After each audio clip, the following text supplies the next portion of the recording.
guess what? The Epstein docs dropped, and there was a mention of military colors of the day. A TikToker went viral discussing it. Take a listen. If you don't know, during the Charlie Kirk assassination, there was a significant number of young men wearing maroon shirts. Originally, Candace Owens was the first person to point this out, and everybody called her crazy. However, I found proof that she was right. So after she made this claim, a lot of people called her crazy, but then there was also a good amount of people from the military that were saying that's absolutely a thing that the military does during secret operations in public areas. They choose a color of the day. So I started thinking, right? I was like, what if I searched in the DOJ files the term color of the day? And what do you know? I find 40 results of different FBI briefings talking about a color of the day. And every single one is unredacted. You can see what the color of the day was for that day for whatever military operation was going on. Now, most of the details for the military operation is redacted. However, on the day of Charlie Kirk's assassination, the morning of, before his death, they established a color of the day for a sit rep, which is just a military situation report. And the color of the day is redacted.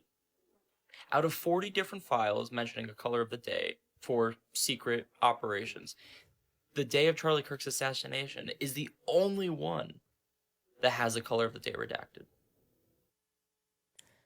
Like I said, I'm just out here doing common sense. I noticed also, by the way, it wasn't just maroon. I felt like they were organizing by battalion. Some people were all like wearing white hats. Some people were wearing their socks in a certain way where I was like, never seen this many people wear their socks this high before. And if I'm a person who likes to organize her pantry. My pantry in my kitchen is a high point for me. Every day I go in there, it's so organized. I organize my seasonings, okay? I had to buy a label, like a label maker, so I could organize my seasonings.